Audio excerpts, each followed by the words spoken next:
ఇప్పుడు మోహన్ బాబు గారి కేసు చూసామండి. ఇటువంటిది అంటే ఆయన ఒక సెలబ్రిటీ కాబట్టి బయటకు వచ్చింది. ఇటువంటి కేసులు అందరి ఇంట్లో ఉంటాయండి, ప్రతి ఫ్యామిలీ. ఇప్పుడు మోహన్ బాబు గారు ఆయన ఒక ఎందుకు తెలియక మీడియా వాళ్ళందరూ కూడా ఏదో రకరకాలుగా పెట్టారండి. ఆయన ఫైనల్గా ఒక వీడియో అంటే ఒక ఆడియో పెట్టాడు బయట. మీరు విన్నారా? లేదా? విన్నాను. ఏంటంటే నాకు గుండెల మీద కుట్టావు, నిన్ను బాగా చూశాను, ఇతను ఆల్కాలిక్ అయిపోయాడటండి ఆయన మాటల్లో. నాకు అర్థమైంది. తాగుడు అంటే వాళ్ళ వైఫ్తో మరి సపోర్ట్ ఉందో ఏంటో తెలియదు. మరి నువ్వు ఆల్కాలిక్ అయిపోయి నువ్వు మంచి నటుడివి, కానీ నువ్వు యాక్ట్ చేయకుండా ఇలాగ తాగుడు బానిస అయిపోయావు, కొడుతున్నారటండి. ఇది అలా తండ్రి కొడుకున్నప్పుడు అసలు అటువంటి వాళ్ళతో మోహన్ బాబు గారు తెలియక దగ్గర మీలాంటి తెలియక ఆయన ఓన్ స్టైల్లో ఆయన యాక్ట్ చేస్తాడండి, ఆయన ప్రవర్తించారు. మీ దగ్గరికి వస్తే మీరు ఏం చెప్తారు? ఎలా అంటే మా అబ్బాయి ఇలా ఉందండి, ఇలా ఆల్కాలిక్ అయిపోయాడు, కొద్దిగా ఇబ్బందిగా ఉంది, ఏం చేయమంటారు? ఫస్ట్ పాయింట్ అండి, ఆల్కహాల్ కావచ్చు, గాంజా కావచ్చు, డ్రగ్స్ కావచ్చు, ఫోన్ కావచ్చు, any addiction, any kind of addiction is nothing but escaping from the reality. వాస్తవంలో ఉన్న సమస్యలని నేరుగా ఎదుర్కొనే ధైర్యం లేనప్పుడు, దానికి కావాల్సిన రిసోర్స్ దగ్గర లేనప్పుడు, ఆ సమస్యల నుంచి తప్పించుకునే మార్గమే అడిక్షన్. బహుశా మనోజ్ జీవితంలో కూడా కొన్ని సమస్యలు ఉండొచ్చు. తను సినిమాలో సక్సెస్ కాలేకపోతున్నానికి కారణం కావచ్చు, లేకుంటే అన్నకు ఎక్కువ ఇంపార్టెన్స్ ఇస్తున్నాడనే కారణం కావచ్చు, తనను పట్టించుకోలేని కారణం కావచ్చు. కొన్ని సమస్యలు ఉన్నాయి తనకు. వాటిని నేరుగా డీల్ చేసే ఇది లేనప్పుడు ఈమె get in to alcohol. I don't know నాకు అది నిజంగా ఆల్కహాల్ అవునో కాదో మనకు తెలియదు.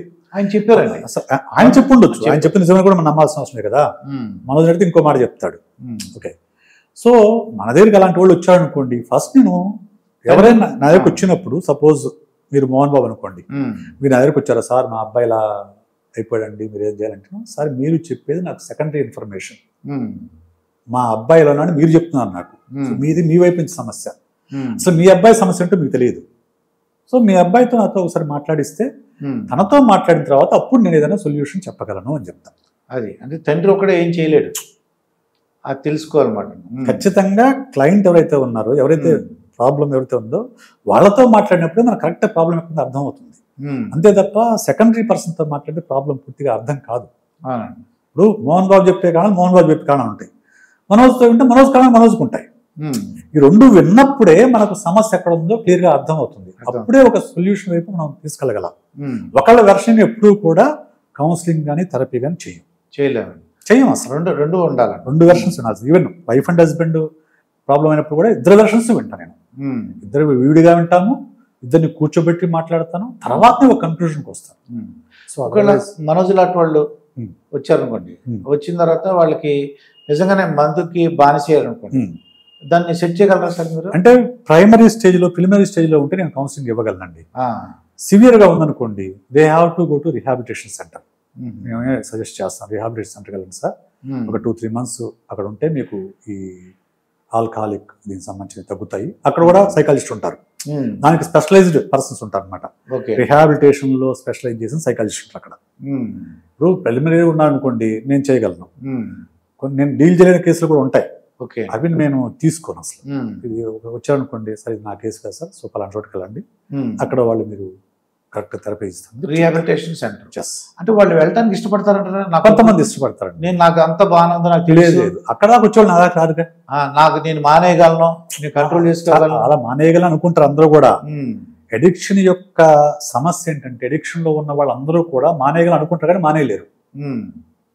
దట్ ఈస్ టేక్ సిగరెట్, ఓటు తగ్గించి మానేస్తానంటాడండి. ఓటు వచ్చింది అనుకోండి, ఇప్పుడు సిగరెట్ స్మోకింగ్ తీసుకున్నాను, అది కూడా అడిక్షనే కదా. ప్రతి చూసుకోండి, December 31st ఎంతమంది రిజల్యూషన్ ఉంటుందంటే, నేను ఈ ఫస్ట్ నుంచి సిగరెట్ మానేస్తాను, అబ్బా నేను ఈ ఫస్ట్ నుంచి మందు మానేస్తాను, నేను ఈ ఫస్ట్ నుంచి రోజు జిమ్కి వెళ్తాను, రిజల్యూషన్స్ అన్నీ ఉంటాయండి. కానీ January 31st చూస్తే అందులో కనీసం 40% కూడా పాటిస్తారు, మళ్ళీ బ్రేక్ చేస్తారు. అది విల్ పవర్ అన్ని చోట్ల పనిచేయదండి, విల్ పవర్ అన్ని చోట్ల పనిచేయదు. దానికి ప్రాపర్ థెరపీ, ప్రాపర్ కౌన్సిలింగ్ అవసరం ఉంటుంది. సో అక్కడ ఖచ్చితంగా ప్రొఫెషనల్ అవసరం ఉంటుంది. అంటే ఒరిజినల్ బడ్జెట్ గురించి రిహాబిలిటేషన్ సెంటర్ వెళ్ళారనుకోండి సార్, అది ప్రైవేట్ ఎంత అవుతుంటారు? ఒక 1 month ఉన్నారనుకోండి. సో ఇట్ డిపెండ్స్ అండి, అక్కడ ఉండే సౌకర్యాలు బట్టి ఉంటుంది. 15,000 నుంచి 50,000 దాకా ఉంటుంది. 15 నుంచి 50. నీకు లగ్జరీస్ ఉన్నాయి. ఇప్పుడు మోహన్ బాబు ఒకటి అంటున్నా అనుకోండి, వాళ్ళకైనా 50,000 ఇస్తే మంచి ఏసీ రూము అవి ఇవి అన్ని ప్రొవైడ్ చేస్తారు. వాళ్ళకి పర్సనలైజ్డ్ సైకాలజిస్ట్, పర్సనలైజ్డ్ కౌన్సిలర్ వీళ్ళందరూ ప్రొవైడ్ చేసి వాళ్ళు జాగ్రత్తగా చూసుకుంటారు. So it depends on the budget. అది సో ఫ్రీగా ఇచ్చే కూడా కొన్ని గవర్నమెంట్ తరఫున కొన్ని ఉంటుంది. ఏపీలో కొన్ని పెట్టారు, తెలంగాణలో నాకు తెలియదు. సో ఏపీలో కొన్ని సెంటర్స్ ఓపెన్ చేశారు, అక్కడ వాళ్ళు కూడా ఫ్రీగా కౌన్సిలింగ్ చేస్తారు.